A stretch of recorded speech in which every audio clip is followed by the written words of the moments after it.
नमस्कार दोस्तों। आज आपके सामने ईस्टर्न बॉडी वेस्टर्न माइंड नोडिया जोड़ी द्वारा पुस्तक लिखित के पिछले अध्याय की अगली कड़ी लेकर उपस्थित हूँ। आइए दोस्तों, इसे हम बड़े ध्यान से सुनते हैं। अध्याय तीसरा तीसरा चक्र, टूटी हुई इच्छा। अपनी इच्छा शक्ति से हम अपनी मनचाही दुनिया बनाते हैं। दुर्भाग्य से एक जिद्दी बच्चे को पालना नम्र और आज्ञाकारी बच्चे की तुलना में ज्यादा मेहनत का काम होता है। जिद्दी बच्चों में बहुत ऊर्जा होती है और वे बहुत कुछ करना चाहते हैं। जब वे असहमत होते हैं तो वे पलटवार करते हैं और अपने माता पिता को चुनौती देते हैं। कई माता पिता इतने व्यस्त विमुख या शर्मिंदगी से बंधे होते हैं कि वे इस चुनौती को बर्दाश्त नहीं कर पाते। इच्छा शक्ति मुख्यतः भावनाओं के माध्यम से निष्क्रिय हो जाती है। जैसे ही भावनाएं श्रम से बंध जाती है, उनकी ऊर्जा जम जाती है, जो मन और इच्छा शक्ति के बीच पूर्ण संपर्क को अवरुद्ध कर देती है। John Bradshaw. एक सुचारू रूप से चलने वाले जीवन की चाह में कई माता पिता जानबूझकर या अनजाने में बच्चों की इच्छा शक्ति का उल्लंघन करते हैं।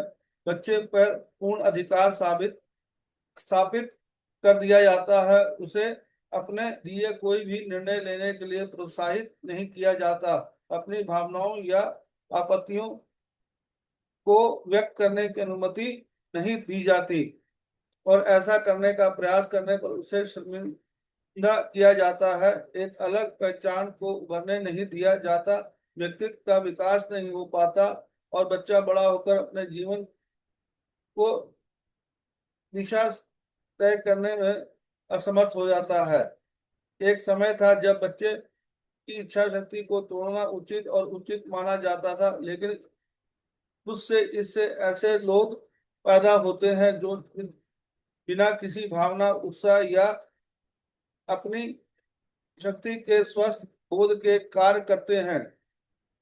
ऐसे लोगों को आसानी से नियंत्रित किया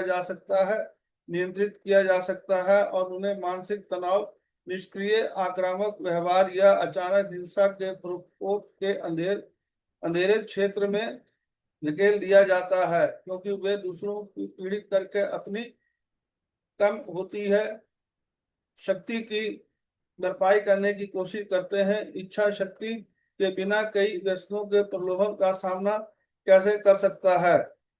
जब हम में से ना कहने का मौका छीन लिया जाता है तो हम अपने जीवन को नियंत्रित करने की क्षमता और आवश्यक जरूरत से भी वंचित हो जाते हैं। एलिस मिलर के विषैले शिक्षण के नियमों से ली गई निम्नलिखित सूची सभी बच्चे की इच्छा को तोड़ने का काम करती है।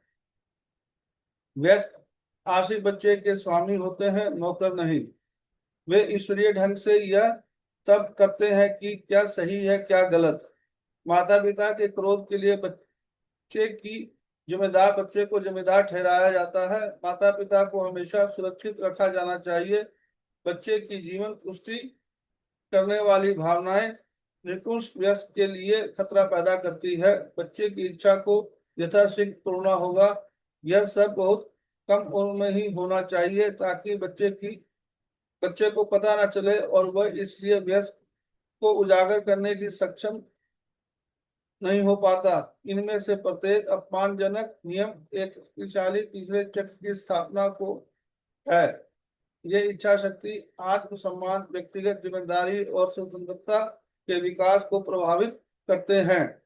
उन्हें प्रभुत्व और दमन, नियंत्रण, हिंसा, भय और अधीनता के माध्यम से अपरिचित रूप में प्रभावी रूप से विकृत कर देते हैं। जब ऐसा कम उम्र में होता है, विशेषकर व्यक्तिगत आत्म के नाजुक उद्भव के दौरान, तो हमारे मूल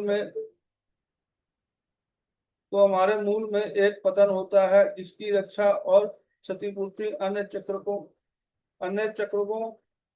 को करनी होती है। दोस्तों, यह अध्याय यहीं तक। कल फिर इसकी अगली कड़ी लेकर आपके साथ उपस्थित होऊंगा। धन्यवाद। Thank you.